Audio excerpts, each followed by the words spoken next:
Horror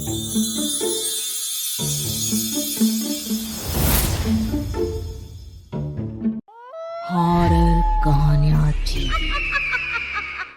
शब्द, तुझे भरोसा नहीं ना, तो फिर जा अपने कमरे में जाकर देख।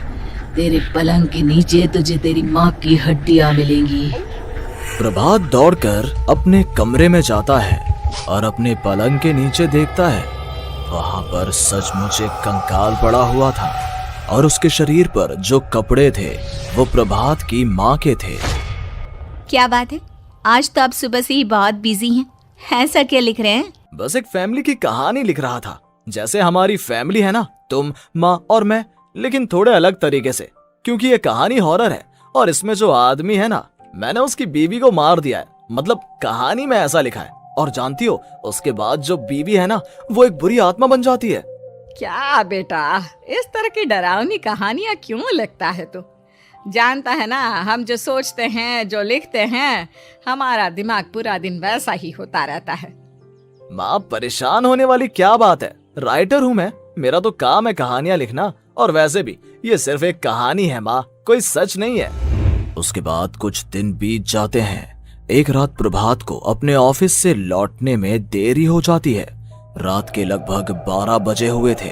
प्रभात जैसे ही अपने घर पहुंचता है, उसने देखा कि उसकी पत्नी दुर्गा डाइनिंग टेबल पर उसका इंतजार कर रही है। आ गए आप? कब से आपका इंतजार कर रही थी। देखिए ना, खाना भी ठंडा हो गया है। अरे दुर्गा, आज तुमने अपने इतने लंबे लंबे बालों को खोलकर क्यों रखा है? तुम तो हमेशा अपने बाल बांध कर रखती हो। वो क्या है ना प्रभात, जब इंसान अपनी जिंदगी से मुक्त हो जाता है ना, तो उसे दूसरे सारे बंधन खोल देने चाहिए। इसलिए मैंने अपने बालों के बंधन भी खोल दिए। ये तुम किस तरह की बातें कर रही हो? तुम ठीक तो हो? मैं बिल्कुल ठीक हूँ प्रभात। अच्छा चलो खाना खाओ। वो क्या है ना दुर्गा, मुझे भूख नहीं है। ऑफिस में कुछ खा लिया था। कोई बात नहीं, मैं तुम्हारे लिए एप्पल काट देती हूँ, एप्पल खा लो। नहीं दुर्गा, मुझे नहीं खाना है, मेरा मन नहीं है यार। तभी अचानक से दुर्गा अपने हाथ में एक बड़ा सा चाकू लेकर प्रभात पर हमला कर देती है। प्रभात अपने आप को बचाने की कोशिश करता है। आज मैं तुझे नहीं छोड़ूंगी, तुझे अपने साथ लेकर जाऊंगी अपनी दुनिया में। ये क्या बोल रही हो तुम? तुम्हारा दिमाग खराब हो गया है। आखिर तुम हो कौन? दुर्गा अपनी गर्दन टेढ़ी करते हुए बोलती है। मैं दुर्गा हूँ, तुम्हारी पत्नी। ध्यान से देखो मेरी आंखों में। प्रभात बुरी तरह से डर जाता है और घबराहट में वो चाकू अपनी पत्नी के पेट में मार देता है। उसकी पत्नी की वहीं के वहीं मौत हो जाती है और उसकी चीख की आवाज सुनकर उर्मिला दौड़ते हुए बाहर आती है। ये तूने क्या किया प्रभात? तुमने अपनी पत्नी का खून कर दिया, लेकिन तू तो उसे बहुत प्यार करता था बेटा। तूने बहू को क्यों मार डाला? माँ, ये आपकी बहू नहीं थी, इसके अंदर कोई बुरी आत्मा घुसाई थी। मैं नहीं जानता ये सब कैसे हो गया, लेकिन वो मुझ पर हमला कर रही थी, मुझे मारने की कोशिश कर रही थी। माँ, मैंने कुछ नहीं किया। ये तूने क्या कर दिया बेटा? दुर्गा ने मुझे कहा था कि वो तेरी कहानी को उस कैरेक्टर की तरह एक्टिंग करके तुझे डराने की कोशिश करेगी। अरे वो तो तेरे साथ मजाक कर रही थी। हे भगवान, ये क्या हो गया? इसका मतलब दुर्गा। लेकिन माँ, मैंने जो कहानी लिखी थी उसमें भी ऐसा ही हुआ था।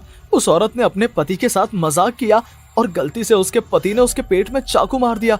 मेरी कहानी सच कैसे हो सकती है? माँ, मुझे बहुत डर लग रहा है। अब ये सोच, दुर्गा की लाश का क्या करें हम?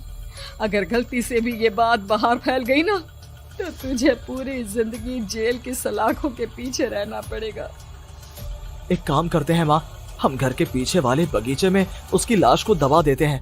अगर कोई पूछेगा तो कह देंगे कि उर्मिला अपने मायके गई और फिर एक दिन हम भी अचानक यहाँ से कहीं दूर चले जाएंगे। कोई नहीं आएगा हमें पूछने, कोई नहीं आएगा माँ, बाद में जो होगा हम देख लेंगे। प्रभात अपनी माँ उर्मिला की मदद से दुर्गा की लाश को अपने घर के बगीचे में गाड़ देता है। कुछ दिन तो ऐसे ही बीत जाते हैं, लेकिन एक दिन अचानक रसोई से आ रही कुछ आवाजें सुनकर प्रभात की नींद खुलती है।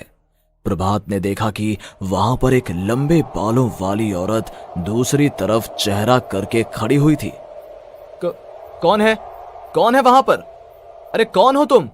मैं दुर्गा हूँ प्रभात। क्या हुआ? मुझसे इस तरह के सवाल क्यों कर रहे हो तुम? तुम दुर्गा नहीं हो सकती। दुर्गा तो प्रभात, मैं तुम्हारी पत्नी हूँ। तुम मुझे कैसे भूल सकते हो? 4 दिन के लिए मायके क्या चली गई? तुम तो मुझे भूल ही गए। अब अगली बार ना मैं कहीं नहीं जाऊंगी। पता चला तुमने तो मुझे पहचानने से ही इनकार कर दिया।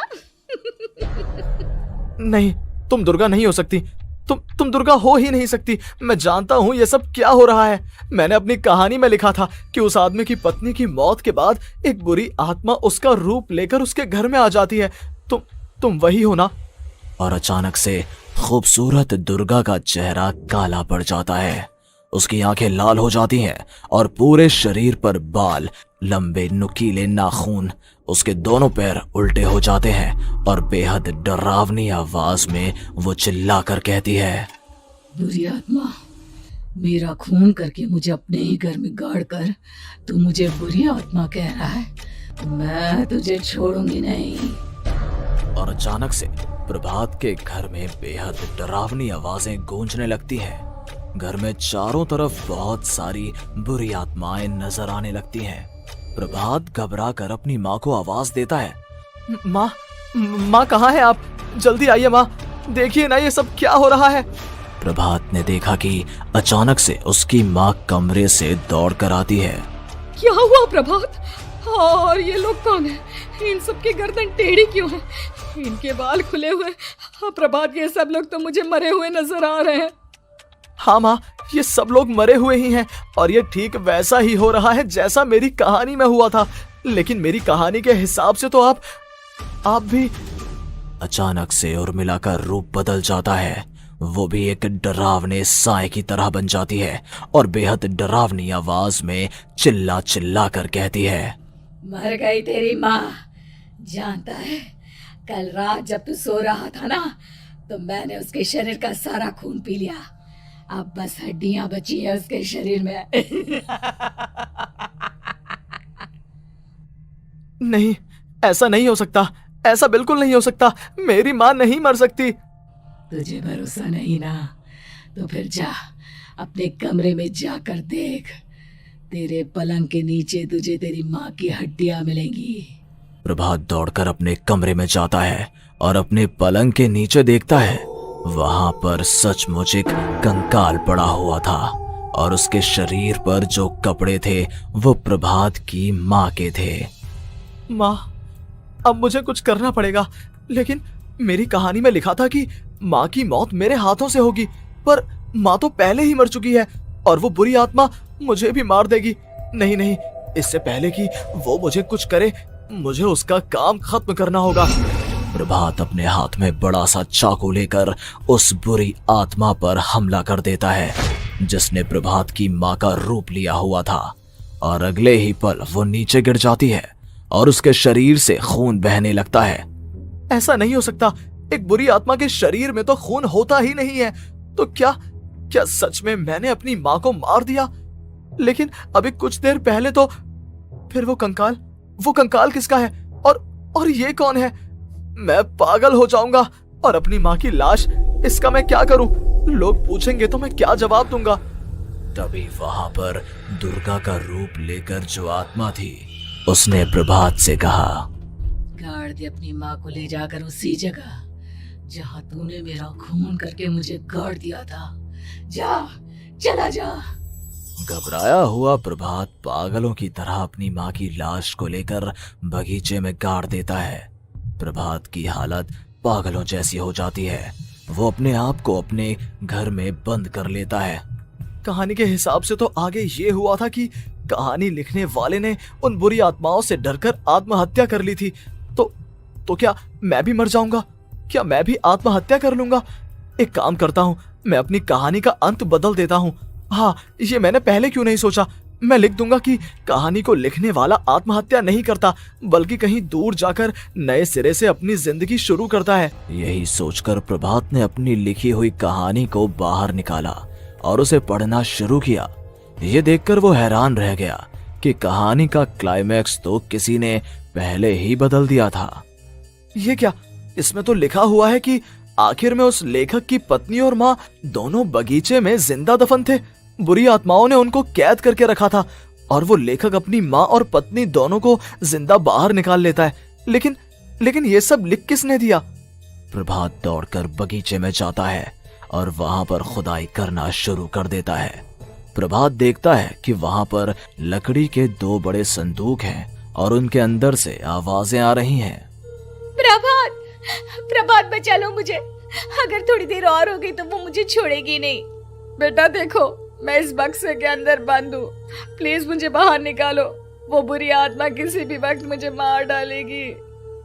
प्रभात वो दोनों बक्से बाहर निकालता है और अपनी पत्नी और माँ दोनों को आजाद करवा लेता है। लेकिन तभी वहां पर अचानक से एक बेहद डरावनी और खौफनाक दिखने वाली औरत आ जाती है। तुझे क्या लगा था इतनी आसानी से अपनी पत्नी और माँ को बचा लेगा?